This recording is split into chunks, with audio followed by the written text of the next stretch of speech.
Fala galera, professor Tiago Oliveira na área e hoje nós vamos falar sobre os sistemas processuais penais. E aí eu explico quando alguém me pergunta que os sistemas processuais penais são a forma que nós podemos dar o start, dar o início do nosso estudo no direito processual penal. Com isso facilita nossas compreensões futuras, como por exemplo, princípios, inquérito policial, ação penal, que veremos em aulas subsequentes. Mas o que eu quero das senhoras e dos senhores hoje? Eu quero uma atenção especial para que a gente possa realmente construir esse raciocínio. Então, nós vamos olhar aqui no nosso primeiro slide para vocês entenderem o que são os sistemas processuais penais e agora nós vamos já olhar, agora no nosso próximo slide, as questões relativas aos sistemas processuais penais e quais são, né? Óbvios. Vamos lá. Nós temos os sistemas inquisitivo, acusatório e misto. Tenho certeza que a maioria já viu esses três. E aí, por isso, eu trouxe um adendo na nossa parte de baixo, que nós vamos deixar para o final da nossa aula. O primeiro sistema, o inquisitivo, ele é decorrente do direito romano. E aí nós já podemos pensar em inquisição, porque é um sistema no qual as funções de acusar e julgar estão nas mesmas pessoas.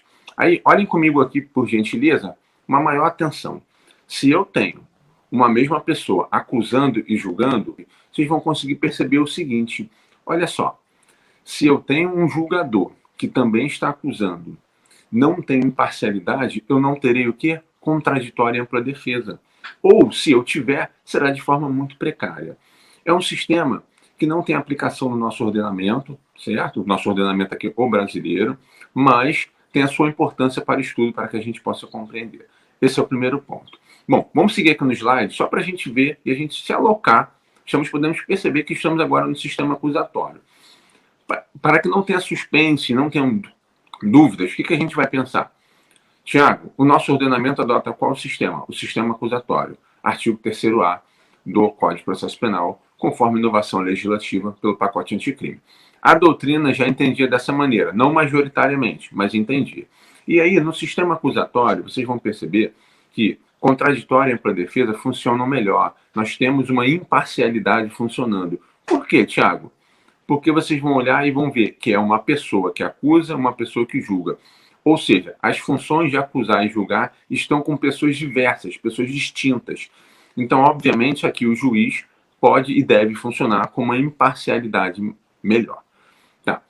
E aí eu sempre brinco que dentro do direito tem a corrente A, a corrente B, e aí a gente tem uma corrente o quê? Mista, que é o que a gente pode ver no nosso slide, que ela também tem o nome de mista ou formal. Por que isso?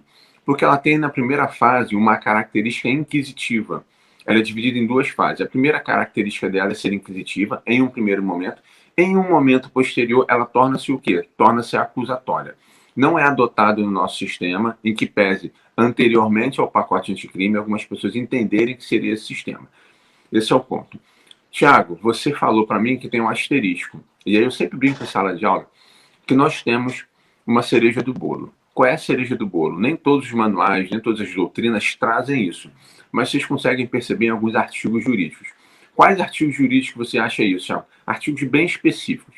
Mas olha só, vamos imaginar o seguinte. É o sistema chamado de antropológico. E aí vocês vão perceber. Tiago, eu nunca ouvi falar. Ou se ouvi falar pouco. É só o que a gente precisa saber. É só o que a gente precisa amadurecer nesse conhecimento. De que o sistema antropológico, quem julga, quem exerce essa função, não é um julgador de direito, não é um juiz formado em direito. É um juiz voltado para antropologia, sociologia ou alguma ciência social nesse sentido que não seja o direito. Por que eu digo isso agora e por que eu trouxe essa cereja no bolo? Imagine que estivéssemos em uma prova oral ou uma prova discursiva. Seria o ponto que nós iríamos nos diferenciar dos demais candidatos. Certo? Agradeço a participação de todos, a audiência. Peço que deixem aí o seu like e compartilhem também. Tamo junto, os